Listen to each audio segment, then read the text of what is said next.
Maintenant qu'on a vu un premier exemple de machine thermique, on va essayer de développer un tout petit peu la théorie pour voir ce qu'on va pouvoir tirer, et notamment cette notion de rendement. Comment est-ce qu'on peut démontrer que en fait il existe un rendement maximum pour un moteur d'iterme. Et puis on va aussi tout de suite traiter le cas des réfrigérateurs et des pompes à chaleur, où là on parlera d'efficacité plutôt que de rendement, parce qu'il existe une efficacité maximale, mais contrairement au rendement du moteur qui sera nécessairement inférieur à 1, on verra que les efficacités peuvent être supérieures. Et donc on essaiera de comprendre comment ça marche. Donc la première chose à faire, ça va être de regarder les signes des échanges énergétiques, montrer qu'ils ne peuvent être que dans un certain sens, et après on va essayer d'utiliser avec habileté le premier et le second principe de la thermodynamique appliqué au cycle dans son entier pour obtenir les résultats voulus. Alors je vous rappelle que quand vous avez votre système sigma qui est là, il est en contact avec deux thermostats, un qui est la source froide dont il reçoit un transfert thermique QF, un autre qui est la source chaude dont il reçoit un transfert thermique QC, et sur l'ensemble du cycle, le système sigma, le fluide qu'on utilise et qui est en évolution cyclique, va recevoir un travail mécanique W. Alors, pour un moteur d'iterme, on veut que le travail mécanique reçu par sigma soit négatif, parce qu'en fait que sigma fournisse du travail mécanique à l'extérieur, et donc on va avoir un travail mécanique qui nécessairement est négatif. Alors, obligatoirement, on doit recevoir de l'énergie de la part de la source chaude, et c'est là où c'est embêtant en termes de rendement, vous devez céder une partie de cette énergie à la source froide. C'est-à-dire qu'il y a effectivement des choses qui rentrent ici, mais ça sort par le travail et par ici, donc l'ensemble de ce qui rentre ne peut pas sortir en termes de travail. Vous ne pouvez pas avoir 100% de rendement pour un moteur. Et c'est cet aspect-là qui va être particulièrement important. Donc à retenir. Donc le signe de ces échanges énergétiques est absolument à retenir. Alors c'est relativement facile, puisque le fait d'avoir W négatif, c'est effectivement l'aspect moteur, c'est ce qu'on veut. QC positif, c'est votre source d'énergie, c'est elle qui va être convertie en termes de moteur. Et puis, comme on l'a vu dans le petit exemple avec le moteur à 4 temps, le fait que QF soit négatif, c'est que justement, vous devez refroidir la source, le sigma, le système. Donc, on doit refroidir sigma pour l'amener à la température de la source froide, puisque à la fin de la détente, on se retrouvait dans le cycle Baudrichat à une température qui était plus élevée que la température extérieure. Vous pouvez vous dire, votre moteur il chauffe, les gaz d'échappement ils sont chauds, donc ça semble assez naturel à retenir. Alors on va essayer de faire une démonstration à base de diagrammes. C'est une démonstration intéressante. Alors vous ne devez pas forcément la retenir. Par contre, l'idée, de temps en temps, ça peut apparaître dans un exercice. Donc il est bon d'avoir vu ces diagrammes-là et savoir à peu près dans quel sens on va aller. Vous allez voir, c'est pas très compliqué. Donc pour la démonstration, on va utiliser la notion de diagramme de Ravo.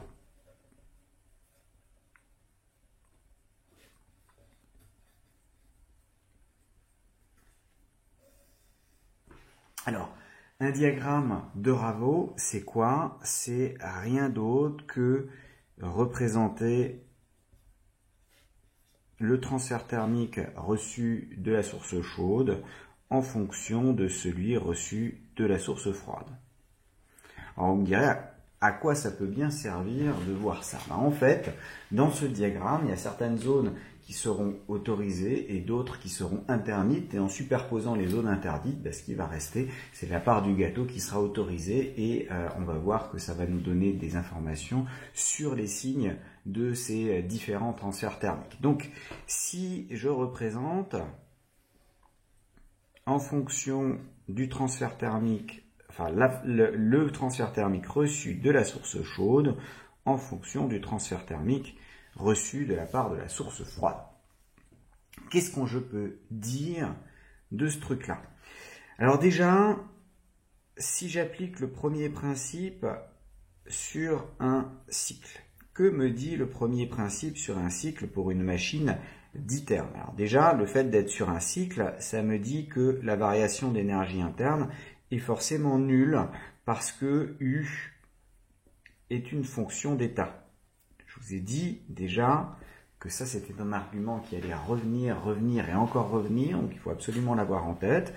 Le fait d'être une fonction d'état, quand vous avez fait un tour, vous revenez automatiquement à la même valeur. C'est Z, par exemple, l'altitude, c'est une fonction d'état. Quand vous êtes baladé et que vous êtes revenu au même point, vous êtes à la même altitude. Il n'y a pas le choix, quelle que soit la manière dont vous êtes baladé, qu'il y ait eu des frottements, qu'il n'y ait pas eu de frottement, vous êtes de retour à la même altitude, si vous êtes au même point. Donc ça, c'est le fait d'avoir un cycle. Et puis, l'aspect premier principe, il dit que la variation d'énergie interne, c'est le travail reçu par le système plus le transfert thermique total. Or, les transferts thermiques ne se font que avec les thermostats. Donc, j'ai deux transferts thermiques, l'un avec la source chaude, l'autre avec la source froide. Bon, ça, étant donné que j'ai cette égalité, ça me permet d'en déduire que le travail s'écrit forcément moins QC, moins QF. Et comme on veut que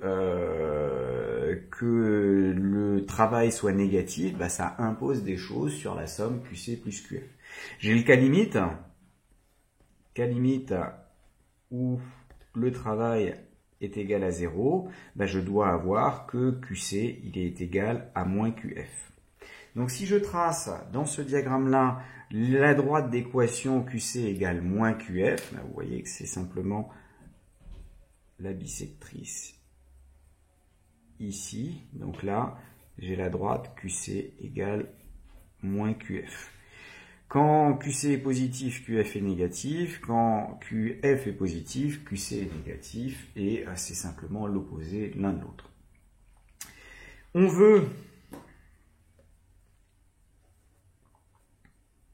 veut que ce travail soit négatif.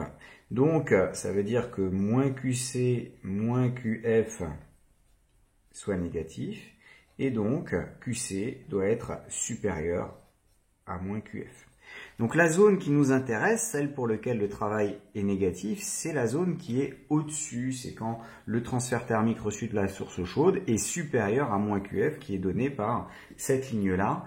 Donc ça, c'est la zone non voulue. Donc ça, c'est la zone où le travail est positif. Alors que ici, c'est la zone où le travail est négatif. Donc moi, ce qui m'intéresse, c'est ce qui se passe de ce côté-là. Et maintenant, vous me direz, j'ai beaucoup de choix pour faire ça. Je pourrais avoir que QC et QF sont tous les deux positifs. Pourquoi diable j'impose que QF, forcément, il doit être négatif? Quand on vous impose une contrainte qui vous empêche de faire les choses que vous voulez, en règle générale, le problème, c'est le second principe. Donc on va appliquer le deuxième principe sur un cycle. De nouveau. Alors le deuxième principe sur un cycle, il dit quoi? Le fait que ce soit sur un cycle, de la même manière, comme S est une fonction d'état, au même titre que U, ça me dit que la variation d'entropie sur un cycle doit être nulle. Et le second principe, donné par notre ami Prigogine, il dit quoi? Il dit que j'ai du S échangé et du S créé. Le S échangé, c'est quoi? C'est les entropies d'échange, et comme j'échange uniquement avec des thermostats, c'est QF sur TF plus QC sur TC, plus S créé qui est égal à 0. Donc ça me dit, étant donné que ce truc-là est forcément positif, Étant donné que l'entropie créée est nécessairement positive, ça me dit que ce bout-là, positif ou nul, ça me dit que ce bout-là est négatif ou nul. Donc, on se retrouve avec l'inégalité de Clausius. J'aurais pu l'invoquer directement, hein. C'est bien pour ça qu'on l'a démontré tout à l'heure.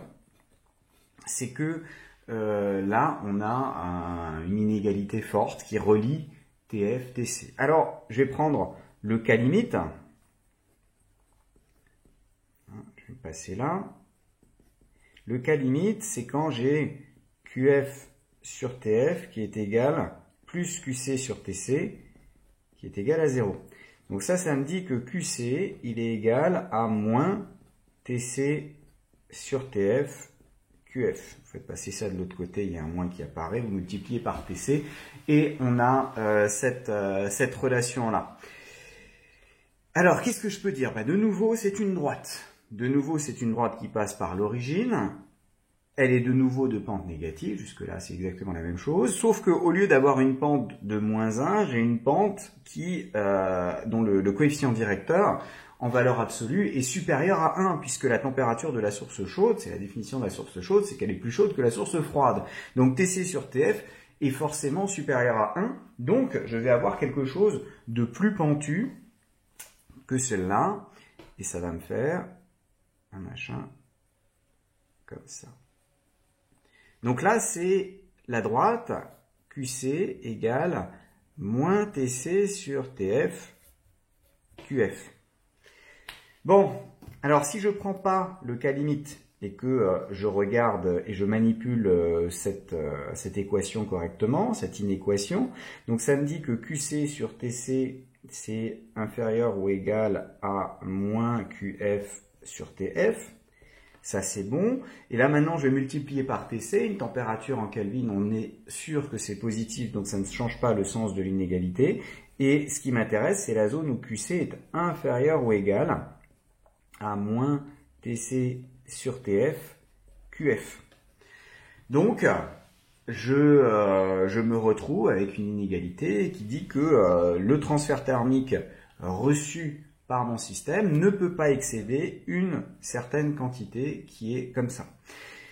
Là, vous vous souvenez que on avait prouvé que QC était supérieur à moins QF, donc on était ce qui nous intéressait, c'était la partie au-dessus. Là, QC va être inférieur à ce truc-là, donc ce qui nous intéresse, c'est la partie qui est en dessous de la droite. Et donc ça, c'est la zone interdite par le second principe. Une zone interdite par le deuxième principe. Donc j'ai deux zones interdites, l'une par les principes même de la thermodynamique, donc la physique vous empêche d'aller de ce côté-là, quoi que vous fassiez, vous ne pouvez pas, et l'autre, parce que j'aimerais un moteur, et donc si j'ai un moteur qui a besoin de travail pour fonctionner, ça va pas franchement m'aider, ça va pas avoir l'utilité voulue. Donc celle-là, c'est le pragmatisme qui dit, vous voulez pas un moteur qui soit pas moteur. Résultat, il me reste cette zone-là. Donc ça, c'est la zone utile du moteur. Zone utile du moteur. Zone utile pour un moteur. Et dans cette zone, vous avez bien le travail qui est négatif, parce qu'on est au-dessus ici, et vous lisez que, automatiquement, vous voyez que vous êtes dans le demi-plan supérieur, donc QC est positif, et vous êtes dans le demi-plan de gauche, et donc QF est négatif, pour que ça fonctionne. Et vous n'avez pas le choix, donc au niveau des signes des échanges thermiques, vous êtes obligé de recevoir un transfert thermique de la part de la source chaude. C'est elle qui va vous permettre de convertir une partie de cette énergie en travail mécanique par la suite. Mais ça se fait à un prix à cause du deuxième principe. Et ce prix, c'est que vous êtes obligé aussi de réchauffer un peu la source froide. C'est-à-dire de temps en temps, on doit vous refroidir et vous devez évacuer de l'énergie par un autre moyen que le travail mécanique. Donc vous ne pourrez pas tout mettre dans le travail mécanique et c'est bien pour ça que votre rendement va être limité. Et ça, on va voir dans la démonstration du théorème de Carnot correspondant pour les moteurs. Donc, si on regarde le théorème de Carnot pour un moteur d'iterme.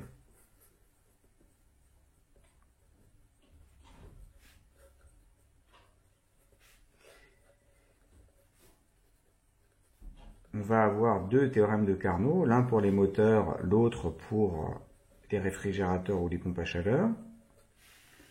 Alors trois en particulier, parce qu'on va traiter le réfrigérateur et les pompes à chaleur à part, mais ils vont tous s'appuyer sur les mêmes idées et notamment les mêmes astuces. Celui-ci va quand même être le plus simple des trois, parce qu'il n'y a pas besoin de se battre avec des inégalités de manière trop compliquée.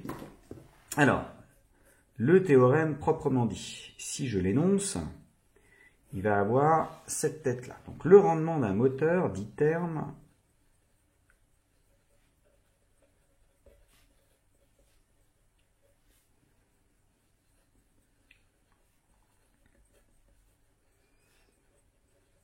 défini par...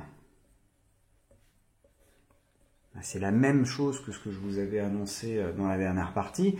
Le rendement, c'est ce qu'on veut sur ce qui coûte.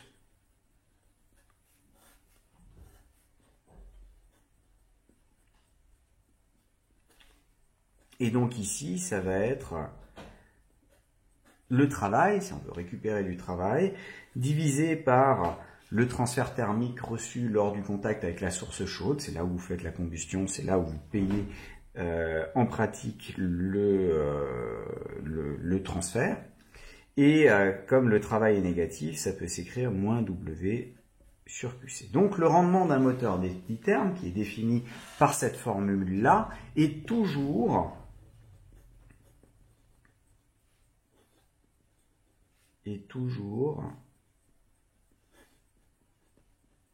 inférieur ou égal à ce qu'on appelle le rendement de Carnot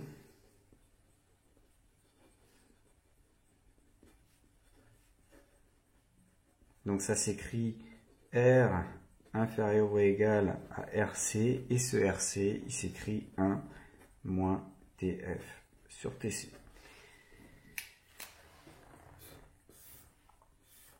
Donc ça c'est l'énoncé qu'il faut retenir, il faut savoir appliquer, et dans les bonnes conditions, et se souvenir de la formule. Alors c'est assez facile, le terme rendement évoque bien le fait que ça doit être inférieur à 1, hein. Quand vous avez un rendement en chimie organique qui est supérieur à 1, généralement c'est que vous avez oublié de bien sécher votre système. Donc on a 1 moins TF sur TC, et il faut le mettre dans le bon sens pour que ce que vous soustrayez ne soit pas supérieur à 1, bien sûr. Donc c'est toujours la température de la source froide divisée par la température de la source chaude. Donc ça, c'est l'énoncé. Alors, faites attention dans les exercices. Systématiquement, à la fin, on va vous dire comparer au rendement de Carnot. Et quasi systématiquement, vous allez trouver que le rendement, l'application numérique que vous avez fait est bien inférieur au rendement de Carnot. Mais il existe 1% d'exercices dans lequel votre rendement sera supérieur au rendement de Carnot, même sans avoir fait d'erreur de calcul. Et ça, c'est tout simplement, si c'est le cas, il faut chercher dans les hypothèses du théorème de Carnot pour voir l'une des hypothèses qui n'est pas vérifiée.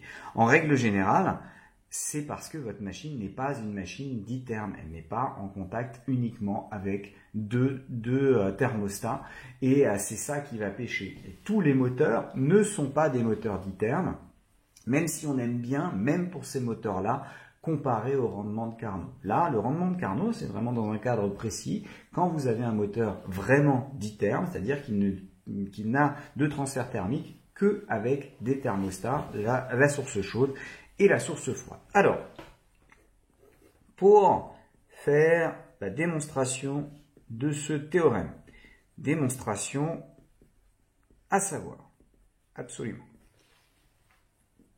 Normalement, c'est un grand classique des questions de cours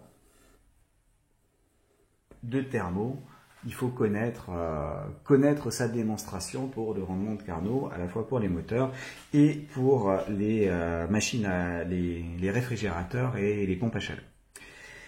Alors ça s'appuie toujours sur le même motif. On applique le premier principe, on dit que c'est sur un cycle, donc delta U est égal à 0. On applique le second principe, on dit que c'est un cycle, delta S est égal à 0, ou alors on applique directement l'inégalité de Clausius qui découle de ce second principe, et puis on essaye de se débarrasser des différentes variables. Vous avez trois inconnus, W, QC, QF.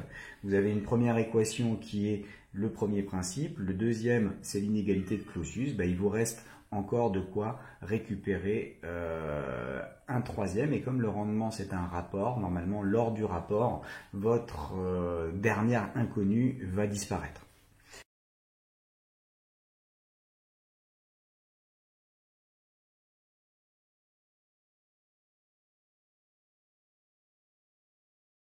Donc, si on fait le premier principe sur un cycle,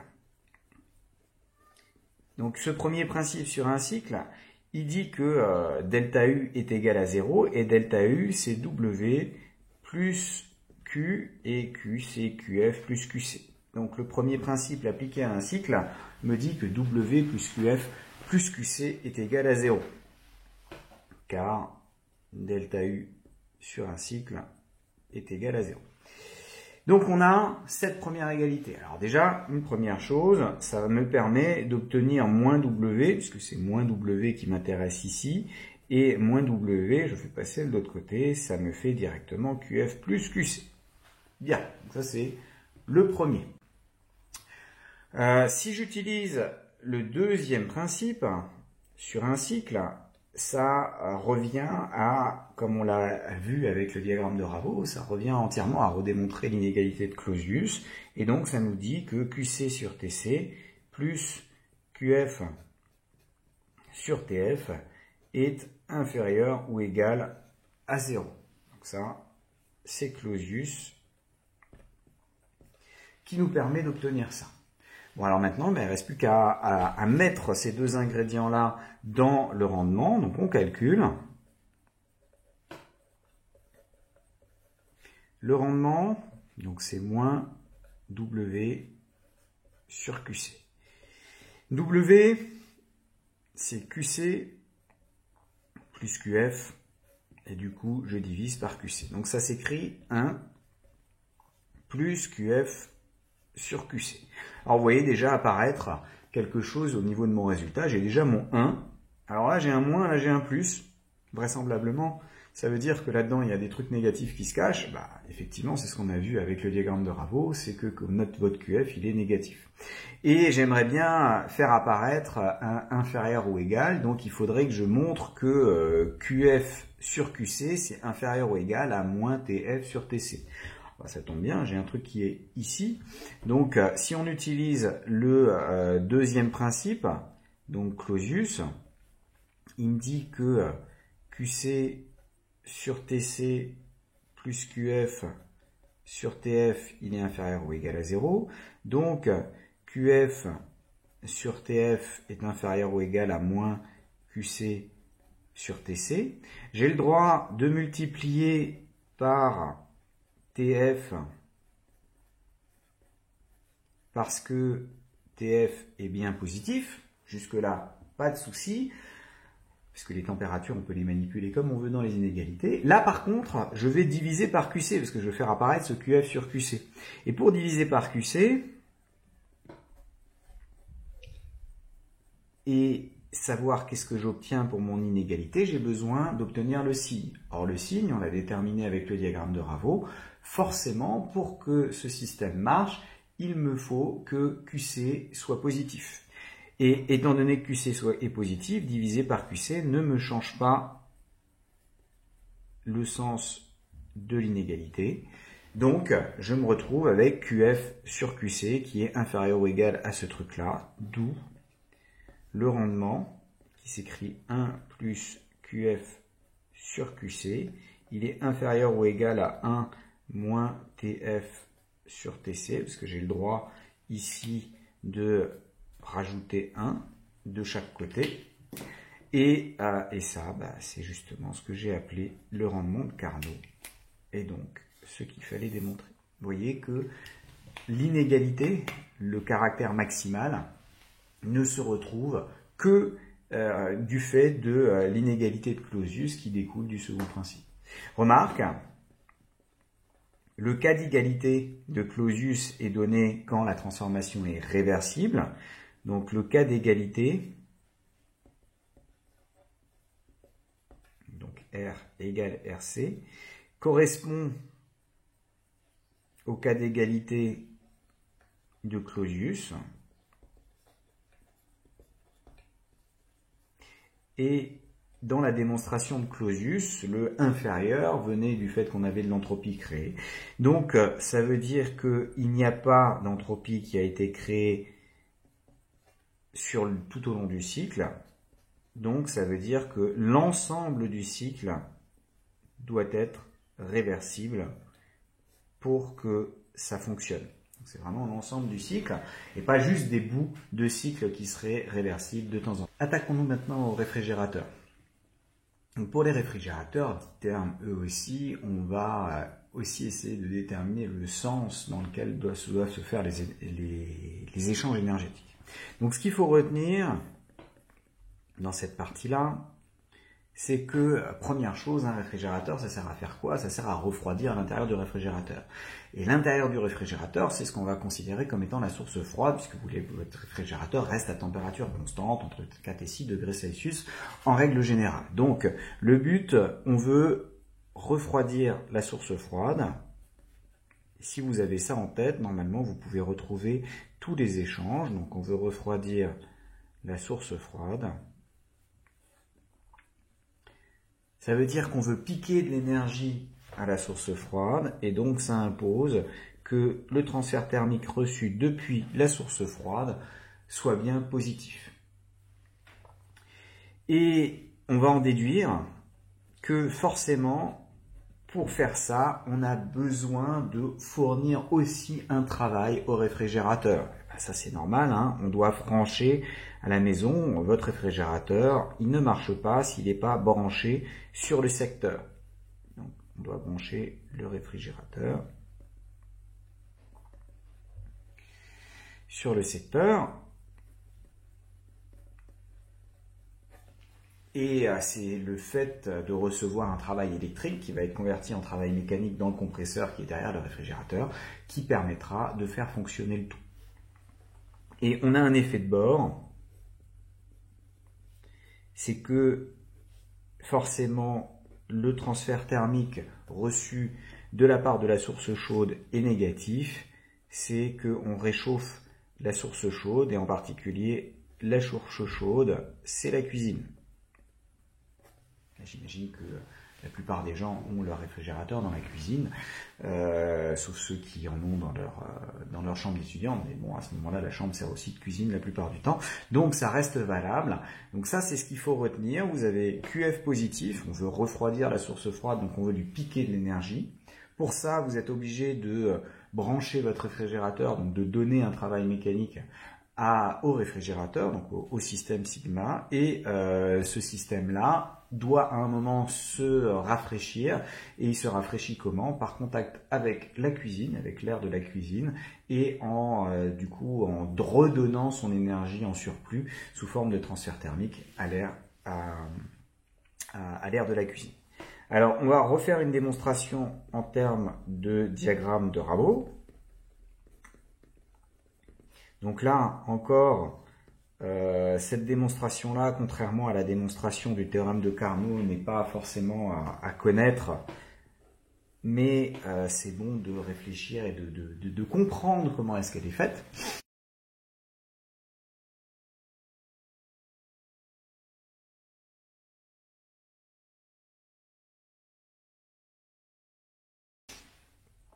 Parce que c'est joli comme démonstration en termes de petits dessins. Donc le diagramme de Rabo, ça va être représenter le transfert thermique reçu par la source chaude en fonction du transfert thermique reçu de la part de la source froide.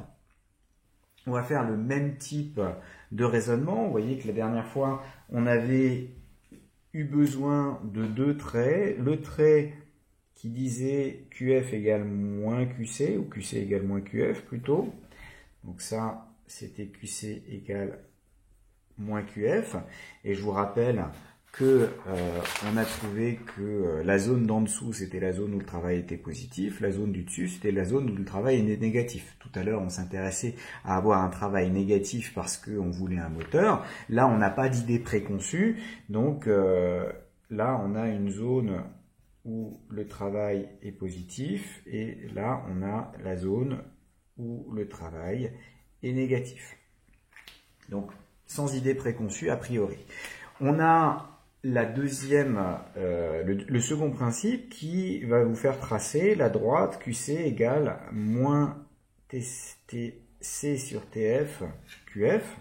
Donc là, j'ai QC qui vaut moins TC sur TF QF, qui correspond au cas d'égalité de l'inégalité de Clausius. Et là, comme de toute façon, le second principe, il s'applique dans le même sens pour les deux cas. Vous avez que la zone, ça c'est toute la zone interdite par le deuxième principe. Donc c'est la même démonstration que tout à l'heure, je ne refais pas les calculs, mais on a exactement la même chose. Maintenant, on en arrive à qu'est-ce qu'on veut? On veut refroidir la source froide, donc on veut avoir QF positif. QF positif, c'est le demi-plan à droite.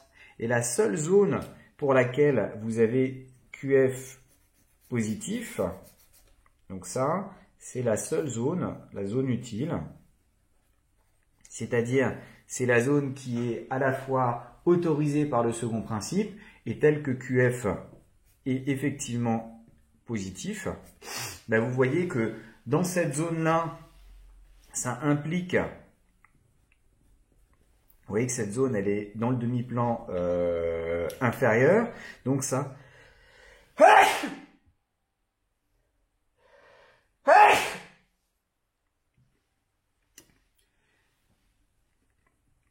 Donc ça implique que vous soyez dans le demi-plan inférieur. Et dans le demi-plan inférieur, ça vous dit forcément que QC est négatif. Donc ça, c'est l'effet de bord dont on parlait. Et vous avez que aussi, c'est la zone qui est en dessous de cette droite-là, forcément, parce que TC est supérieur à TF par définition. Donc je suis forcément dans cette zone-là en dessous du bleu. Alors là, on pourrait le démontrer en termes d'inégalité et de travail là-dessus. Justement, le travail graphique vous permet de ne pas avoir à vous casser le nez sur des manipulations d'inégalité. Et ça me donne que le travail, il est forcément positif. Donc pour faire fonctionner un réfrigérateur, vous n'avez pas le choix, vous devez le brancher, et en plus, il doit réchauffer votre cuisine. Donc ça, c'est ce qui est imposé par le fonctionnement du réfrigérateur.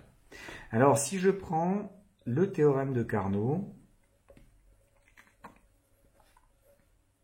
pour un réfrigérateur ditherme.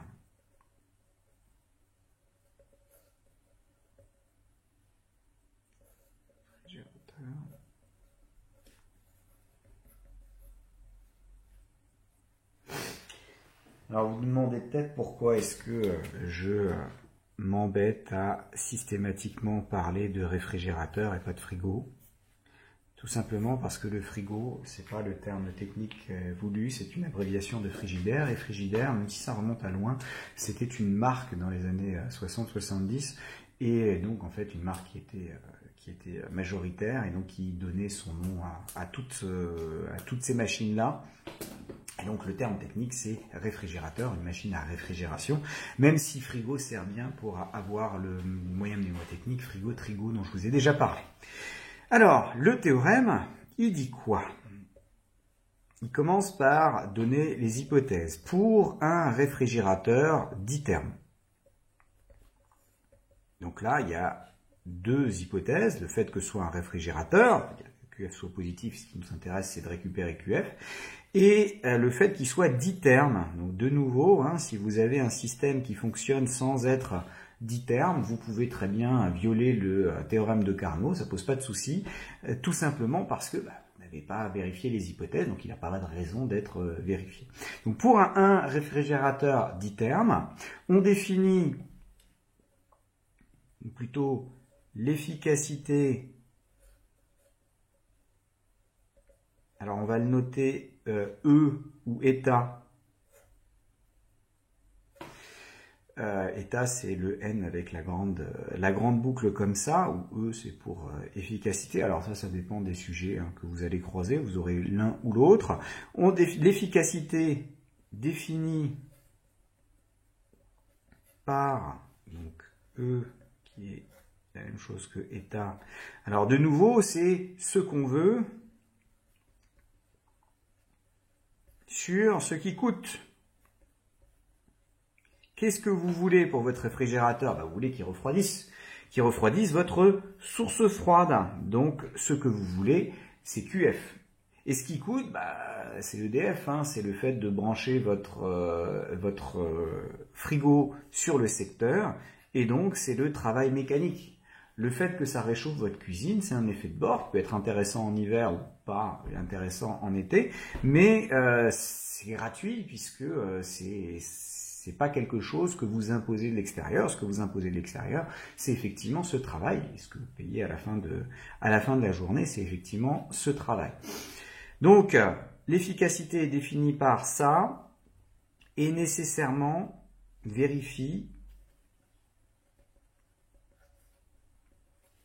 que vous ayez cette efficacité, alors je vais noter état, est inférieure ou égale à l'efficacité de Carnot.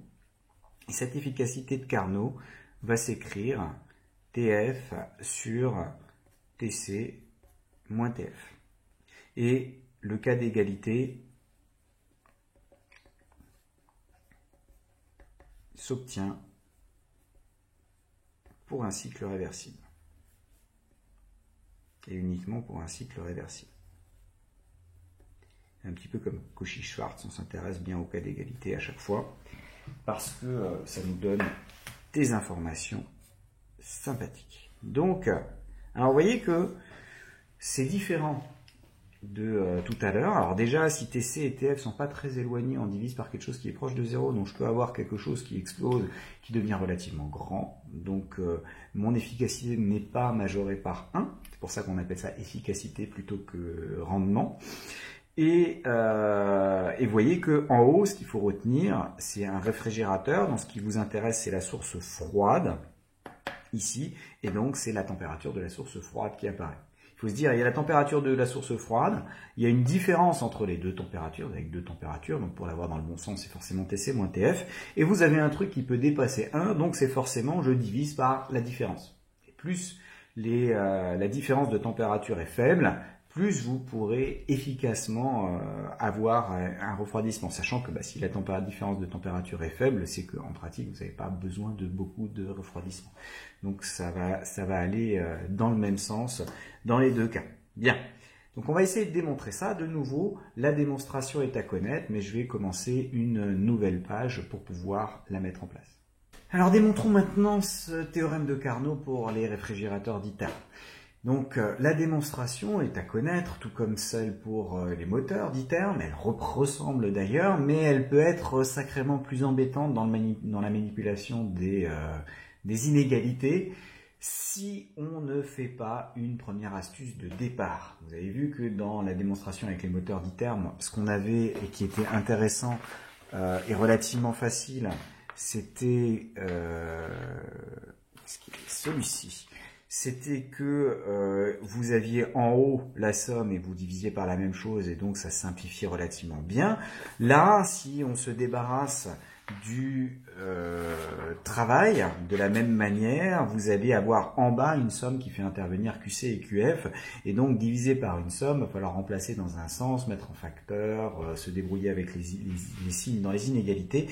Donc ça va être pénible. Donc on va faire une habile astuce qui va être de calculer 1 sur état plutôt que état. Donc, calculer 1 sur état, et une fois qu'on aura trouvé une inégalité sur 1 sur état, en passant à l'inverse, étant donné que état il est bien gentiment positif et que tout ce qu'on va avoir dans notre inégalité va être positif, on va pouvoir se retrouver avec une inégalité sur état.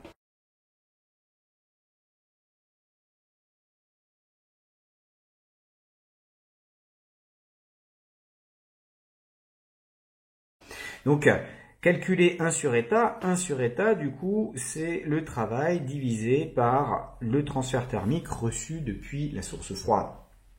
Là, c'est exactement les mêmes choses. Vous vous souvenez qu'avec le premier principe, j'avais trouvé une expression du travail. J'avais W plus QF plus QC était égal à 0 grâce au premier principe. Donc, j'utilise de nouveau ça sans refaire ce qu'on a déjà fait tout à l'heure, mais ça me permet de l'avoir sous cette forme. Alors je vais plutôt mettre QF d'abord et QC ensuite, parce que je divise par QF. Et on va voir qu'est-ce qu'on obtient. Vous voyez, QF sur QF, ça fait 1, donc en fait j'ai moins 1, moins QC sur QF. Et là, c'est relativement similaire à ce qu'on avait déjà fait, justement dans cette démonstration-là. Le but de l'utilisation de Clausius et de l'inégalité était de faire apparaître ce QF sur QC. Là, j'ai du QC sur QF, ça va jouer autour des mêmes choses.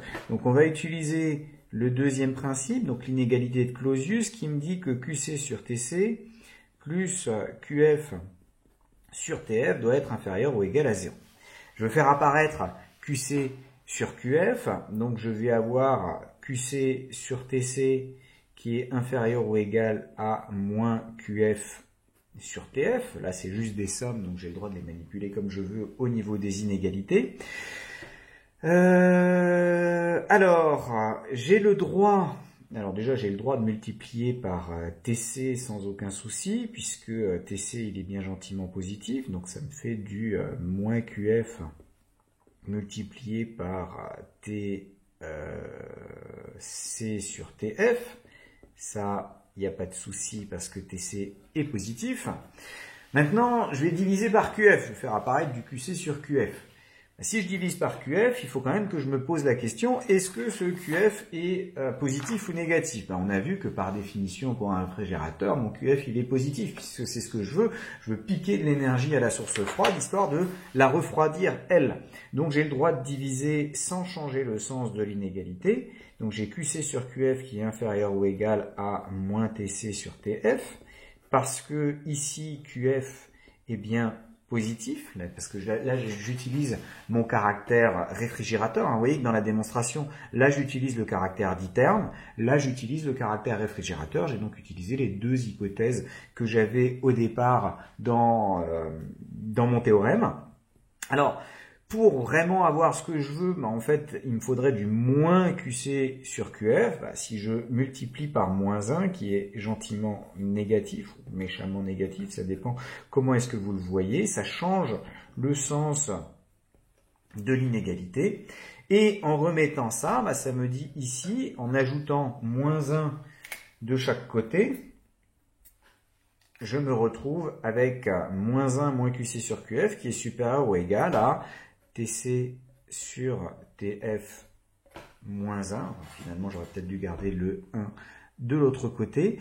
Et ça, c'est égal, si je le mets sous même dénominateur, à TC moins TF sur TF. Ça ressemble fortement à ce qu'on avait tout à l'heure. Donc, on a montré que 1 sur état était supérieur ou égal à TC sur TC moins TF sur TF, et ça c'est l'inverse de ce que j'ai appelé état C, qui est bien positif, puisque TC il est supérieur à TF et que TF il est positif aussi, enfin tout là-dedans est gentiment positif, et donc je peux passer à l'inverse, et ça inverse le signe, enfin le sens de l'inégalité. Donc j'ai état qui est inférieur à état C avec état C qui est TF sur TC moins TF. Et c'est bien ce que je voulais démontrer.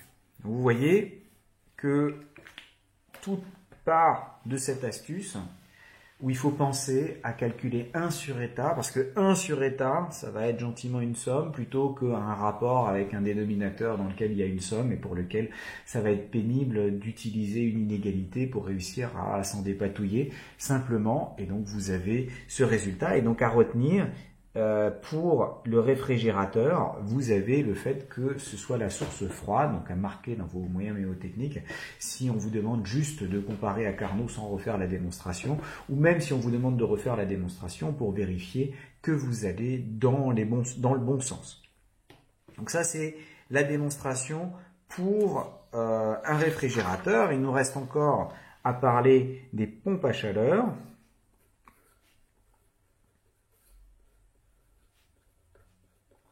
Donc une pompe à chaleur, vous en avez certainement entendu parler avec toutes les histoires de transition écologique. C'est un machin qui existe depuis bien 30 ans, hein, même plus à mon avis. Et c'est simplement que c'est assez lourd au niveau de la maintenance comparé à une simple chaudière. Et donc c'est pour ça que ça n'a pas forcément autant percé que ça aurait pu le faire dans le temps. Mais maintenant, ça devient particulièrement intéressant parce que justement, l'efficacité des pompes à chaleur est supérieure à 1. Ça veut dire que vous êtes capable de récupérer beaucoup plus d'énergie que ce que vous êtes en train d'en mettre dedans. Alors on verra où se trouve le coût, parce qu'il y a toujours un coût caché un petit peu quelque part. Mais globalement, c'est quand même extrêmement intéressant.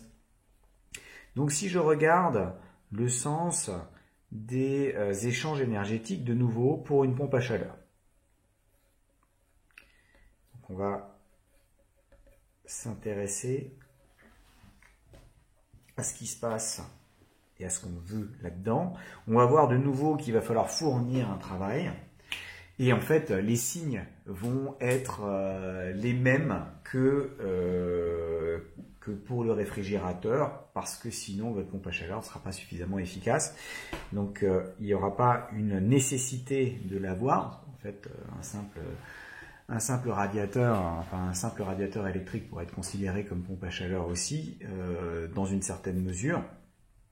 Mais pour que la pompe à chaleur soit intéressante, on aura les mêmes signes des transferts thermiques que pour le réfrigérateur. Donc à retenir, ce qui nous intéresse, c'est on veut réchauffer la source chaude.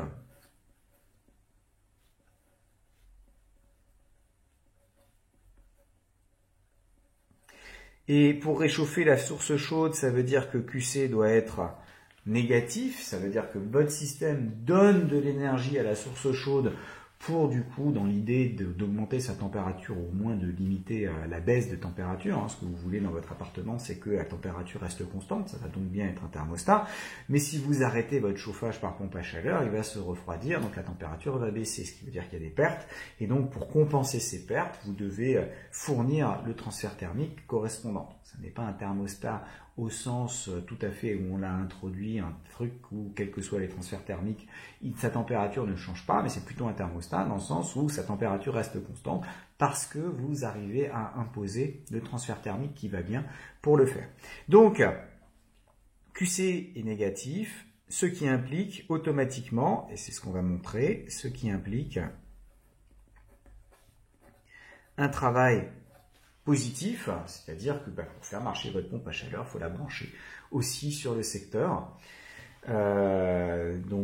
Appareil à brancher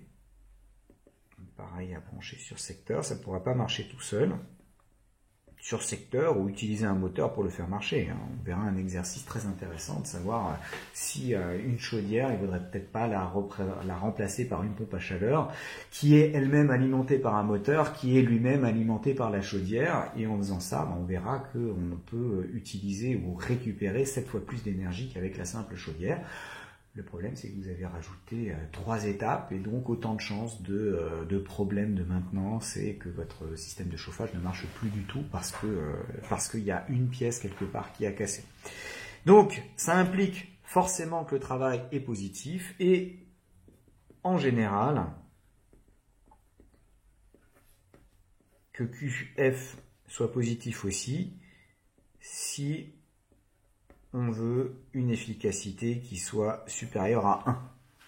Et en règle générale, si vous avez une efficacité inférieure à 1, il vaut mieux prendre un chauffage électrique parce que lui, il a une efficacité de 1. Il transmet entièrement la puissance électrique, donc le travail électrique sous forme de transfert thermique et la conversion, c'est 100% de conversion. Donc, démonstration. De nouveau, démonstration de ce truc-là, c'est de nouveau un petit diagramme de Ravo.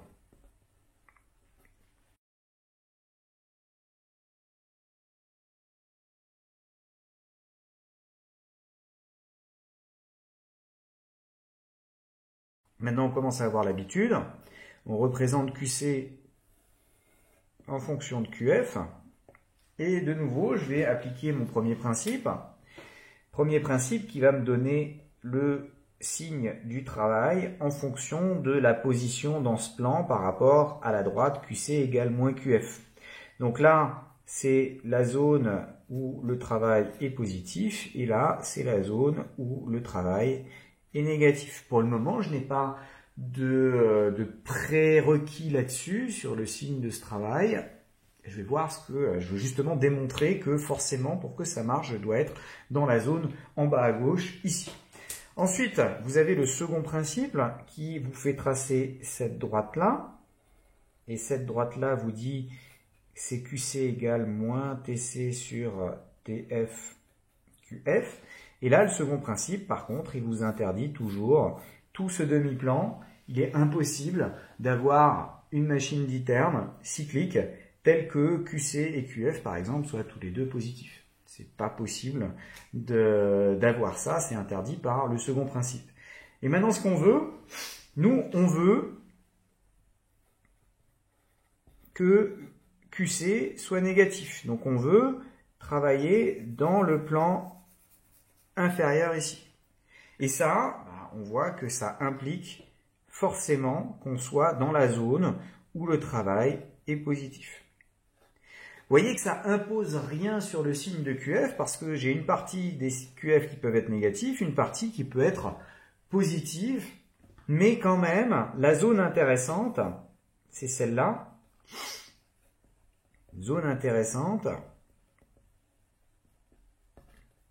car QF positif permettra d'avoir un état qui est supérieur à 1, une efficacité supérieure à 1. Donc en règle générale, on essaye de se placer dans cette zone-là, parce que sinon ça ne va pas marcher correctement. Alors, de nouveau, le théorème de Carnot. Théorème de Carnot pour une pompe à chaleur, d'iterme.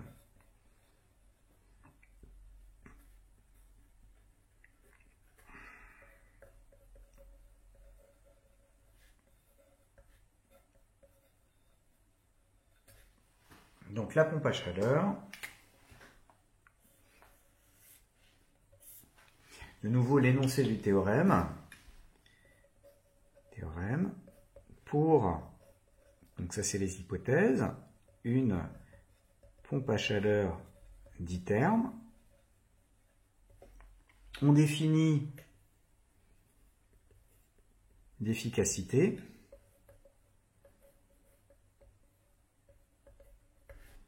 État, sous la forme toujours ce qu'on veut sur ce qui coûte. Qu'est-ce qu'on veut? On veut refroidir, on veut réchauffer la source chaude. Donc ce qui va être important, c'est le transfert thermique reçu depuis la source chaude. Et puis on veut un transfert thermique négatif, donc ce qui nous intéresse, c'est la valeur absolue de ce machin-là, et donc la valeur absolue d'un truc négatif, c'est l'opposé de ce truc négatif. Et ce qui coûte, de nouveau, le QF, en fait, ce sera gratuit, ce sera simplement ce qui va nous permettre de faire un contact avec quelque chose de plus froid, enfin, de plus froid que la source chaude, Donc c'est un simple contact par exemple avec l'extérieur. Et ce qui compte vraiment, c'est le travail mécanique que vous pourrez donner à l'intérieur de votre système. Donc ma définition, ça va être du moins QC sur... Donc on définit l'efficacité, qui vérifie alors que cette efficacité est forcément inférieure à l'efficacité de Carnot, et l'efficacité de Carnot a presque, c'est pour ça que je suis obligé de donner un troisième théorème, presque la même expression, sauf qu'au lieu d'avoir un TF, j'ai un TC. Donc faites attention dans vos petites fiches, entourez-vous le petit C ici, c'est la pompe à chaleur, c'est la température de la source chaude qui intervient, alors que le réfrigérateur, c'était la température de la source froide qui intervenait. Alors, vous voyez que ça se ressemble beaucoup, mais il y a une toute petite différence au niveau de ce qui vous intéresse. Donc là, en l'occurrence, c'est la température de la source chaude. Et en cas d'égalité, avec simplement cas d'égalité, si le cycle est réversible. Alors, la petite démonstration, on commence à avoir l'habitude.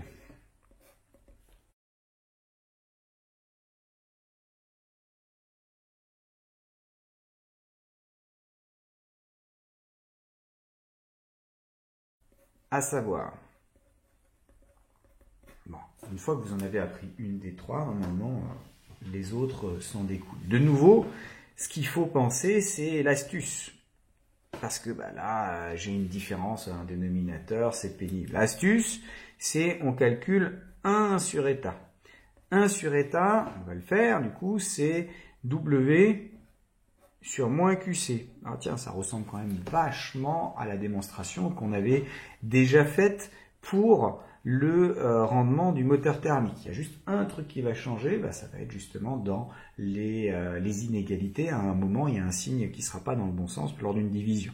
Alors, le premier principe, il me dit quoi? Il me dit que W, c'est moins QC, moins QF. Donc, je me retrouve avec du moins QC, moins QF sur moins QC. Et les moins se simplifient, le QC aussi, j'ai du 1 plus QF sur QC. Jusque-là, j'ai exactement la même chose que pour le calcul du rendement d'un moteur. Sauf que moi, ce qui m'intéressera, ce sera l'inverse du rendement du moteur assimilé à ce truc-là. Donc, quand dans le moteur, je m'étais intéressé à ça, j'avais utilisé le deuxième principe qui me disait que QC sur TC plus QF sur TF était inférieur ou égal à 0. Donc QC sur TC était inférieur ou égal à moins QF sur TF. Oui. Je multiplie par TF. Donc je me retrouve avec du TF sur TC QC qui doit être inférieur ou égal à moins QF. Là maintenant, je vais diviser par QC. Mais attention, contrairement à ce que j'avais la dernière fois, mon QC n'est plus positif, il est négatif. Donc TF sur TC va être supérieur ou égal à moins QF sur QC. Car QC, il est négatif. Bon, alors moi, ce qui m'intéresse, en fait, c'est l'autre avec un plus. Donc, je vais avoir du moins TF sur TC qui est inférieur ou égal à QF sur QC. Donc, ce truc-là, quand je le remplace là-dedans, ça me dit que ça, c'est supérieur ou égal à 1 moins TF sur TC. Hop, ça vient ici. Qui vaut TC moins TF sur TC. J'ai bien, j'ai plus de place, j'ai plus de feuilles, donc on va finir de l'autre côté, mais j'ai bien 1 sur état supérieur ou égal à un truc. Ce truc-là, donc on a 1 sur état supérieur ou égal à TC moins TF sur TC. Si je regarde ça attentivement, c'est exactement l'inverse de état C. D'où, étant donné que tous les trucs là, ils sont positifs, état inférieur ou égal à ce état C qui est égal à TC sur TC moins TF. Et voilà ce qui vous restait à démontrer dans le cadre de cette machine, de cette pompe à chaleur. Donc on a démontré le théorème de Carnot pour la pompe à chaleur. Alors on en est au petit 4 normalement, les ordres de grandeur pour des utilisations habituelles dans les exercices. Si je regarde les différentes valeurs pour le moteur, le réfrigérateur et la pompe à chaleur. Donc le moteur, le réfrigérateur et la pompe à chaleur. Au maximum et de manière usuelle. Alors un moteur en règle générale, vous aurez comment dire, très souvent le rendement de Carnot, par exemple vous passez une source froide à 300 Kelvin, température de l'atmosphère, et la source chaude va être à 600 Kelvin, quand même 300 degrés Celsius, ça commence à chauffer dans votre moteur. Donc vous aurez un rendement de Carnot qui va être de l'ordre de 50%, et de manière habituelle dans les moteurs, dans les exercices, vous trouverez guère mieux que 30%, 30%, peut-être 40%. Si vous arrivez à 98%, c'est qu'il y a une erreur quelque part. Donc, en règle générale, comme je vous disais, les moteurs thermiques de votre voiture, il y a quand même les 2/3 de l'énergie qui sont simplement brûlés directement dans l'atmosphère et qui ne servent à rien. Enfin, à rien, ça sert à faire marcher le moteur, c'est-à-dire c'est pas de notre faute, c'est le second principe qui fait qu'on ne peut pas faire mieux, mais bon, ça semble être un tout petit peu gâchis de ce point de vue-là. Pour un réfrigérateur ou une pompe à chaleur, il n'est pas rare d'avoir des efficacités de Carnot qui sont de l'ordre de 14-15, mais en règle générale, ce que vous allez trouver dans les exercices, ce sera plutôt proche de 7, dû aux irréversibilités que vous avez dans les différents cycles que vous allez considérer.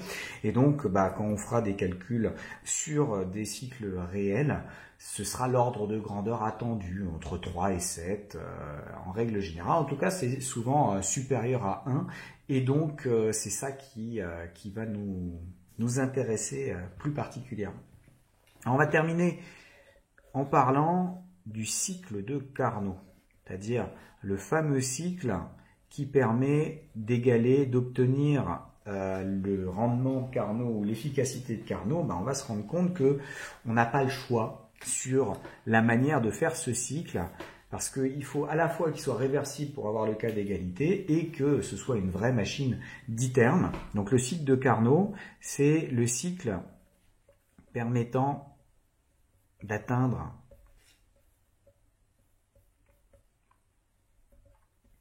le rendement ou l'efficacité de Carnot. Alors ça c'est juste un terme au niveau des termes. Alors on peut aussi parler d'efficacité pour un moteur, mais à ce moment-là, ne vous étonnez pas de trouver une efficacité inférieure à 1, ça reste toujours le rendement. Alors quelles sont les contraintes qu'il doit y avoir pour ce cycle? On doit avoir un fonctionnement total réversible.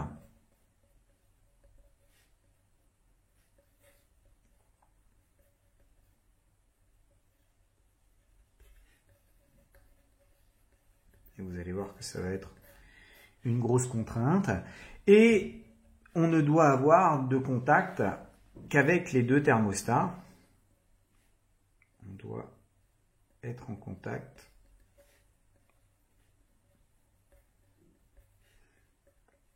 avec les deux thermostats et uniquement avec eux pour les transferts thermiques.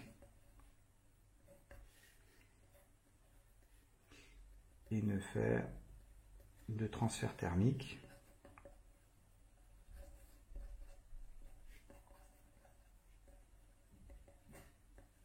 qu'avec eux. Alors, pour avoir un transfert thermique qui soit réversible, on a vu que dans les causes d'irréversibilité, c'était la différence de température entre le système et le thermostat. Donc, pour avoir un transfert thermique qui soit réversible, je suis obligé d'avoir la même température que le thermostat. Et donc ça impose une évolution isotherme au contact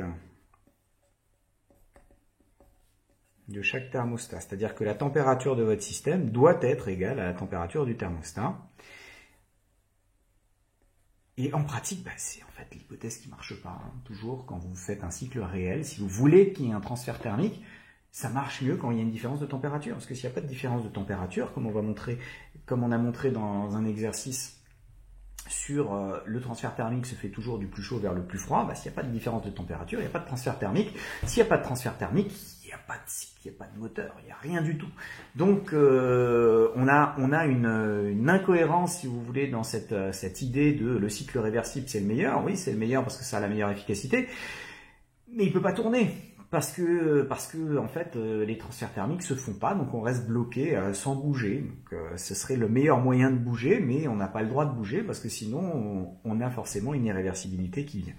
Donc bon, bref, donc ça impose une évolution isotherme. On a le droit de l'imaginer quand même. C'est toujours avec nos points mathématiques cette histoire-là. Donc ça impose une évolution isotherme au contact de chaque thermostat. C'est la seule manière d'avoir une évolution réversible. Seule manière d'avoir une évolution qui soit réversible, parce qu'à partir du moment où vous avez une différence de température, ça ne peut plus être réversible. Et pour aller d'un thermostat à l'autre, comme vous n'avez droit d'avoir un transfert thermique que au contact des thermostats, donc pour aller d'un thermostat à l'autre, on doit parcourir les adiabatiques. Ça, c'est l'aspect j'ai pas le droit d'avoir de transfert thermique. Et puis réversible. Réversible parce que l'ensemble du cycle doit être réversible. Donc chacun des petits bouts sont réversibles. On ne peut pas avoir un petit bout irréversible et dire que l'ensemble, quand même, il y en a un qui confronte l'irréversibilité de l'autre. Non, ça ne peut pas se compenser. Les irréversibilités vont toutes dans le même sens. Donc ça impose des adiabatiques réversibles. Et donc on en déduit le cycle de Carnot. On n'a pas le choix. On a deux isothermes et deux adiabatiques réversibles.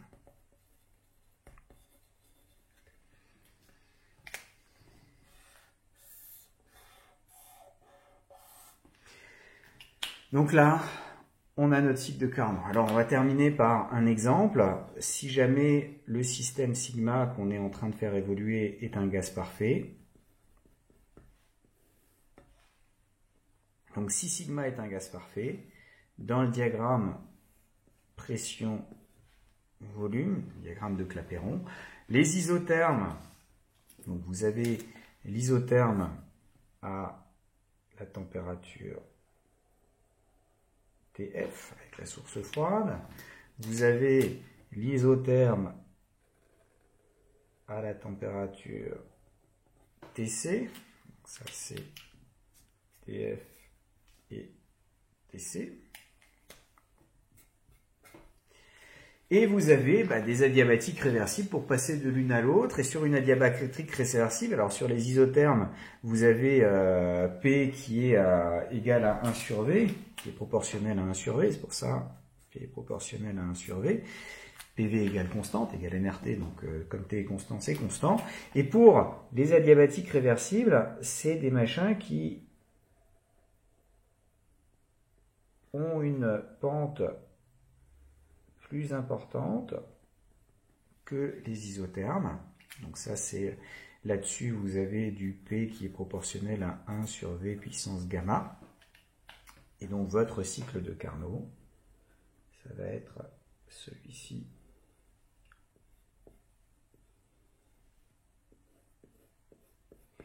Et selon le sens dans lequel vous le parcourez, si vous le parcourez comme ça, qui est le sens horaire, ce sera un moteur. Si vous le parcourez dans l'autre sens, ce sera un réfrigérateur ou une pompe à chaleur. Ça peut faire les deux. C'est juste le sens dans lequel vous allez décider de parcourir qui va imposer si vous avez un fonctionnement en moteur ou un fonctionnement en récepteur. Et les récepteurs peuvent être soit des réfrigérateurs, soit des pompes à chaleur.